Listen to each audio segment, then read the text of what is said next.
ठिबक सिंचनासह आधुनिक तंत्रज्ञानाचा वापर केल्यास एकरी 100 टन ऊस उत्पादन शक्य. ऊस पिकासाठी पोषकता वाढवणाऱ्या इतर पिकांचा वापर तसेच ठिबक सिंचनासारख्या आधुनिक तंत्रज्ञानाचा योग्य पद्धतीने वापर केल्यास एकरी 100 टन ऊस उत्पादन हमखास घेता येते, असा विश्वास महाराष्ट्रातील प्रगतशील शेतकरी सुरेश कबाडे, कारंदवाडी, तालुका वाळवा यांनी व्यक्त केला. लोकनेते सदाशिवराव मंडलिक, कागल तालुका सहकारी साखर कारखान्याच्या 30व्या वर्धापन दिनानिमित्त आयोजित ऊस शेती तंत्रज्ञान अभियानांतर्गत शेतकरी मेळाव्यात ते बोलत होते.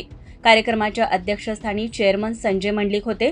यावेळी सुरेश कबाडे यांनी माती परीक्षण, पूर्व मशागत, हिरवळीच्या खतांचा वापर, सरीतील योग्य अंतर, खतांचे डोस, औषध फवारणी, सूक्ष्म अन्नद्रव्ये, दर्जेदार बियाणे आणि खोडकिडीचे नियंत्रण या बाबींवर योग्य पद्धतीने लक्ष दिल्यास एकरी 100 टन ऊस उत्पादन शक्य असल्याचे सांगितले. दरम्यान उपलब्ध क्षेत्रातून अधिकाधिक उत्पादन घेण्यासाठी शेतकऱ्यांनी प्रयत्न करावेत. जास्तीत जास्त शेती ठिबक सिंचनाखाली आणण्याबरोबरच AI तंत्रज्ञानाचा वापर करण्याची गरज आहे, असे चेअरमन संजय मंडलिक यांनी सांगितले. तसेच पुढील हंगामापासून कारखान्याची ऊस पीक स्पर्धा पुन्हा सुरू करण्यात येणार असल्याची माहितीही त्यांनी दिली.